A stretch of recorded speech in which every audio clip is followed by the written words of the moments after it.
ዶክተር አብይ አህመድ ደሆችና ምስኪኖችን በቤተ መንግስቱ ማለት ነው ኢፍጣር አዘጋጅ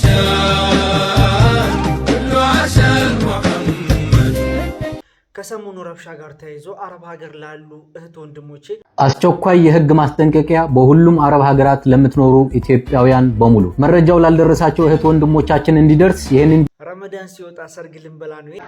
ረመዳን ሲወጣ ሰርግ ያው አሚን ከጀማዓና ሰርግ ምንበላለን።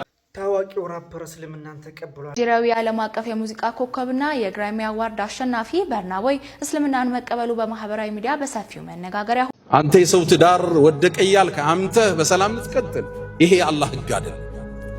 አንተ ዛሬ ረመዳን 13 ነው። ዝምድና ባርሽ ላይ ተንጠልጥላለች። 10 ጊዜ በየቀኑ አንድ ሰው ቁል ሁላህን 10 ከቀራ ጀነት ውስጥ ቤተ መንግስት ይገነባለታል። ረመዳን አለቀ።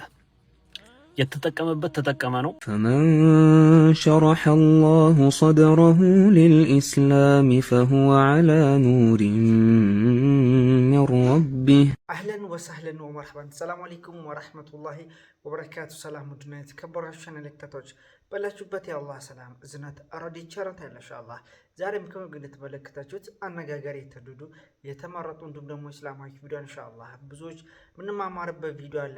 ከእናንተ የሚጠበቀው ለቻናል አዲስ ከሆናችሁ ሰብስክራይብ በማድረግ ነበራችሁ ላይክ እያደረጋችሁ ሐሳብ አስተያየት እየሰጣችሁ እስከ ፕሮግራማችን ፍጻሜ አብራችሁ ቆዩ። ዛሬ ረመዳን 13 ነው። ዛሬ ረመዳን 13 ነው። ዝምድና ባርሽ ላይ ተንጠልጥላለች። እኔን የቀጠለ አላህ ይቀጥለው፣ እኔን የቆረጠ አላህ ይቁረጠው ትላለች ብለውናል ሐቢባችን ሙሐመድ ሰለላሁ ዐለይሂ ወሰለም። ሰሉ ዐለ ነብይ اللهم صل وسلم على نبينا محمد. اللهم صل وسلم على سيدنا محمد صلى الله عليه وسلم. يا جماعه ان شاء الله እንግዲህ ዛሬ ረመዳን 13 ነው። ምን እያደረግን ነው? ያ ጀማዓ ቁርአን እየቀራን ነው ወይ? ሰደቃ እየሰደቅን ነው ወይ? ዚክር እየዘከርን ነው ወይ? ዱዓ እያደረግን ነው ወይ? ጾማችን በአግባቡ እየጾም ነው ወይ? ለሁላችንም ጥያቄውን አላህ ያበርታን ኢንሻአላህ። ከሚጠቀሙት ባሮች መካከል ያድርገን።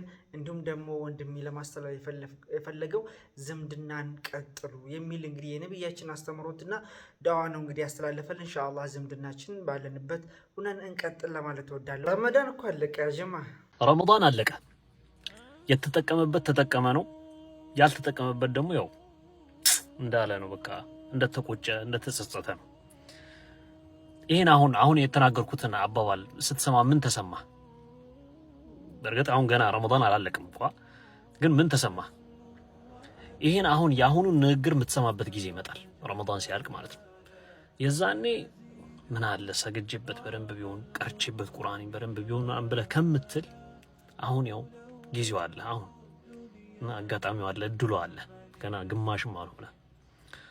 ቢተውፊቅ አላህ ከሚጠቀሙት ባሮች መካከል ያድርገን። እንግዲህ ወንድም ያስተላለፈው መልእክት ሁላችንም ተረድተናል ብዬ አስባለሁ። ያ ጊዜ ሳይመጣ ሳንቆጭ ከወዲሁ እንጠቀምበት ኢንሻአላህ። ባለፈው ረብሻ ጋር ተያይዞ አረብ ሀገር ላሉ ወገኖቻችን ማስጠንቀቂያ እንዲሁም ደግሞ መልእክት አለ፣ በጋራ እንመልከት። አስቸኳይ የህግ ማስጠንቀቂያ በሁሉም አረብ ሀገራት ለምትኖሩ ኢትዮጵያውያን በሙሉ መረጃው ላልደረሳቸው እህት ወንድሞቻችን እንዲደርስ ይሄንን ቪዲዮ ሁላችሁም ላይክ፣ ሼር፣ ዲዩትና ሪፖስት በማድረግ የዜግነት ግዴታችሁን እንድትወጡ በትህትና ጠይቃቸዋለሁ። አሁን ካለው የቀጠናው ተለዋዋጭ የጸጥታ ሁኔታ ጋር ተያይዞ የሁሉም አረብ ሀገራት ማለትም የተባበሩት አረብ ኤሚሬትስ፣ ዩኤኢ፣ ሳውዲ አረቢያ፣ ኳታር፣ ኩዌት እንዲሁም ኦማን እና ባህሬን ጨምሮ በመላው የአረብ ሀገራት ላይ የጸጥታ ተቋማትና የፌዴራል አቃቤ ህግ የሚዲያ አጠቃቀም ላይ ፍጹም ምህረት የሌለው ጥብቅ መመሪያ አውጥተዋል። በተባበሩት አረብ ኤሚሬትስ ዩኤኢ ውስጥ ለምትኖሩ የኤሚሬትስ የሳይበር ወንጀል ህግ ማንኛውም ያልተረጋገጠ መረጃ ማለትም የሐሰት ወሬ ወይም ፌክ ኒውስ ማሰራጨት ቅጣቱ ቢያንስ የ1 ዓመት እስራትና ከ100,000 ድርሃም ጀምሮ የሚጣል ከፍተኛ የገንዘብ ቅጣት ያስከትላል። መረጃው የፈጠራችሁት እናንተ ባትሆንም እንኳን በምትጠቀሙት የሶሻል ሚዲያ ፕላትፎርም ላይ ሼር ወይም ሪፖስት ካደረጋችሁ እንደ ዋና ወንጀለኛ ተቆጥራችሁ በህግ ትጠየቃላችሁ። በመሆኑም በመላው የአረብ ሀገራት ላይ ሆናችሁ ይሄንን ቪዲዮ እየሰማችሁ የምትገኙ ኢትዮጵያውያን እህት ወንድሞቼ ፖሊስ ባለበት አደጋ በደረሰበት ወይም ደግሞ ወታደራዊ እንቅስቃሴ ባለበት ቦታ ላይ ስልካችሁን አውጥታችሁ ፎቶ ማንሳት ወይም ቪዲዮ መቅረጽ ለሀገር ደህንነት ስጋት ተብሎ በከባድ ወንጀል ያስጠይቃል። ማንኛውም አይነት መረጃ ስትፈልጉ የመንግስት ኦፊሻላዊ ገጾች ብቻ እንድትከታተሉ ጥብቅ መመሪያ ተሰጥቷል። አላወቅኩም ነበር ወይም ደግሞ ብዙ ተመልካች ያላቸው ታዋቂ ሰዎች ሲለቁ አይቼ ነው የሚል ሰበብ በእነዚህ ሀገራት ህግ ፊት ምንም አይነት ተቀባይነት የለውም። ዛሬ በሞባይላችሁ የምትጫወቱት የሼር ጨዋታ ነገ የነጻነታችሁ ማብቂያ ሊሆን ይችላል። ስለዚህ ወገኖቼ ነገያችሁን በአንድ የሐሰት ወሬ አታበላሹ። ምህረት በሌለው ህግ ፊት ከመቆም አስቀድሞ ራስን በጠበቅ የመሰለ ነገር የለም። ፈጣሪ በያለንበት ሁሉ ይጠብቀን። ሰላም ለዓለም፣ ሰላም ለሰው ልጆች በሙሉ።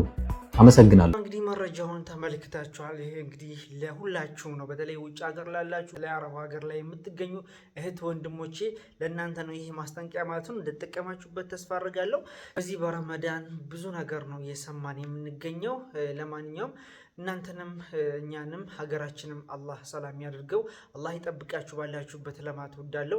ይህንን ቪዲዮ ሼር ያድርጋችሁ ለብዙዎች ጋር እንግዲህ አዳርሱት ለማለት እወዳለሁ። ዶክተር አብይ አህመድ ድሆችና ምስኪኖችን በቤተ መንግስቱ ማለት ነው ኢፍጣር አዘጋጅቶ በዚህ መልኩ ቆንጆ ፕሮግራም አሳልፈዋል። በጋራ እንመልከት። ክፋይካ ተክፉ ይጠብቅ አለበት ያላህ አገር ያ አላህ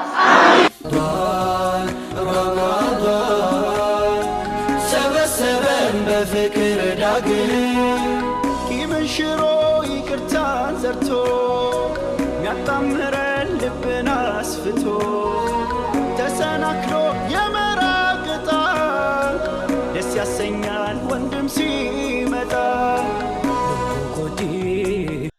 ትንሽ ፕሮግራም ነው እንግዲህ የተደረገው። ከሰሞኑ ውጭ ሀገር ነበር፣ አዘርባይጃን የሚባል ሀገር ላይ ነበር። እንደውም ወደ ኢትዮጵያ እንዴት አድርጎ ይገባል የሚል ሀሳብ ሁላችንም ጋር ነበር ማለት ነው። ነገር ግን ወዲያውን መጥቶ በቤተ መንግስቱ ማለት ነው ኢፍጣር ፕሮግራም አዘጋጅቶላቸዋል ለምስኪኖች አቅመ ደካሞች ማለት ነው። እጅግ የሚያስደስትና የሚበረታታ ነገር ነው። ይህ ነገር በየአመቱ እያደረገው ከሚገኘው መልካም ተግባሩ አንዱ ነው ማለት ነው። እጅግ በጣም ያስደስታል። እናንተስ በዚህ ጉዳይ ላይ ሀሳብ አስተያየት ስጡ። እናቶች ሳይቀሩ በዱዓ አንበሽብሸውታል። ደስ ይላል። ኢንሻአላህ ወደ ሌላኛው ቪዲዮ አልፍኩላችሁ። ረመዳን ሲወጣ ሰርግ ልንበላ ነው። የእነማን ነው? እስኪ በጋራ እንመልከት። ረመዳን ሲወጣ ሰርግ ያውቃል። አሚን። ከጀማዓና ሰርግ ምን በላላ ያተዘወጀ ሰዎች ጀማ አንድ ላይ ተዘውጁ ምን በላላ አሚን። አላህ ጓደኝነታችንን እስከ ጀነት አላህ አሚን። አላህ እስከ ጀነት አንድ ላይ አድርጎ ተዘወጀ ሰዎች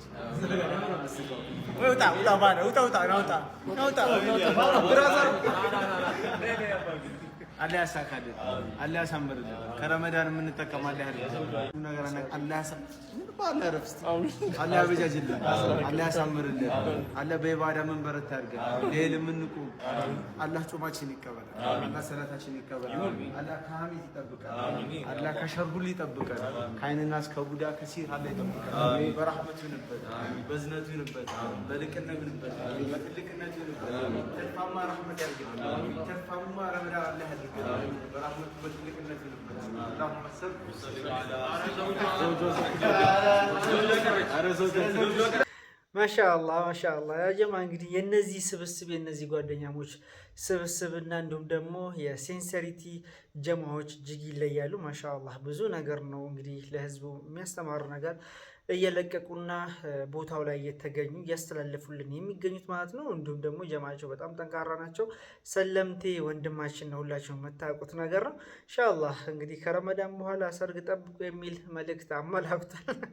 እዚህ ጋር እንግዲህ መጨረሻው እንትን አላሉትም፣ እንጠብቃለን። ደስ ይላል። ወደ ሌላኛው ቪዲዮ አለፍኩላችሁ። ኢንሻአላህ ሁላችሁም አሚን እንዳላችሁ ተስፋ አድርጋለሁ። ታዋቂው ራፐር እስልምናን ተቀብሏል። እንዲሁም ደግሞ የተለያዩ ኡስታዝ ያስተላለፈው መልእክት አለ፣ በጋራ እንመልከት። የአፍሮቪዥን ኮከብ በርናቦይ እስልምናን ተቀበለ።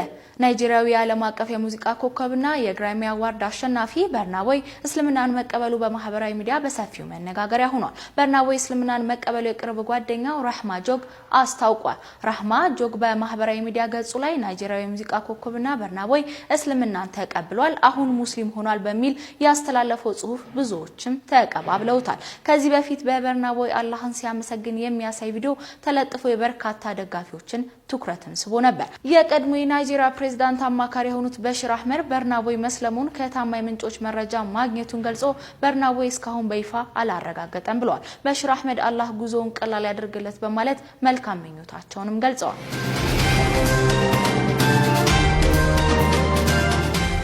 አንተ የሰው ትዳር ወደቀ እያልክ አንተ በሰላም ልትቀጥል፣ ይሄ የአላህ ህግ አይደለም። አንተ ባሪያውን ባነወርክበት መንገድ ከቶ ይፈትናል። እሱ እኮ እንዲህ ነው ባልከው ላይ እንዲህ ነው ትባላለህ። ሰው ዝቅ ብሎ ስታየው አብረህ እንዳትረግጠው አላህ ይፈትናል። እዛ ነው ኢማሙ ማሊክ ረዲየላሁ ተዓላ አንሁ እኔ እኮ ሰዎችን አውቃለሁ ይላሉ። አይብ አልነበረባቸው፣ ህይወታቸው ጥሩ ነበር። ስለ ሰው ክፍተት ተናገሩ፣ አላህ ክፍተት አስገኘባቸው ይላሉ። እሱን ባወገዝከው ነገር ሊፈትንህ አላህ ቃል ገብቷል። 10 ጊዜ በየቀኑ አንድ ሰው ቁል ሁወላሁ አሐድን 10 ከቀራ ጀነት ውስጥ ቤተ መንግስት ይገነባለታል ተብሏል። በአንድ ደቂቃ ውስጥ 3 ጊዜ ቁል ሁወላሁ አሐድን መቅራት ቁርአንን እንደማختም ነው ተብሏል። ለአንድ ደቂቃ ዋጋ እንድትሰጥ ረመዳን ስልጠናውን ይሰጣል። ጊዜ የምትጠየቅበት የህይወትህ ጸጋ እንደሆነ ወአን ዑምሪሂ ፊማ አፍና ወአን ሸባቢሂ ፊማ አብላ። የቂያም ቀን ስራ ሳይጀመር ምዘና ከምንጠየቀው 4 ጥያቄ ውስጥ እድሜ ሰጥቼ ነበር በምን አጠፋው? 5 ደቂቃ አላህ ዘንድ ሂሳብ ትቀርባለች። ማሻአላህ እጅግ ያስደስታል። እንግዲህ ቪዲዮን ተመልክተናል፣ ገና እንበዛለን ኢንሻአላህ። አላህ በእስልምና እንግዲህ ሁላችንም ላይ የምንሞት አላህ ያድርገን አጽንቶ ማለት ነው። ትክክለኛውን መንገድ ይምራን። እንዲሁም ደግሞ ሌሎች እንግዲህ አላህ ሂዳያ ይስጣቸው። ሌሎች እምነት ተከታዮች እንግዲህ በጣም ምርጥ የሆኑ ቀና ልብ ያላቸው ሰዎች አሉ። ለነሱ እንግዲህ የምንወዳቸው ናቸው። የምንመኝላችሁ ሂዳያ ነው ኢንሻአላህ። ለምትወዷቸው ሂዳያ ተመኙላቸው። ከዛም አልፎ ደግሞ እንግዲህ የኡስታዝ መልእክት ሰምተናል። ኢንሻአላህ በሰማነው የምንጠቀም ያድርገን። ዛሬ ቪዲዮአችን ይሄን መስል ነበር። አብራችሁ ስለቆያችሁ ከልብ አመሰግናለሁ። ሰላም አለይኩም ወራህመቱላሂ ወበረካቱ። መልካም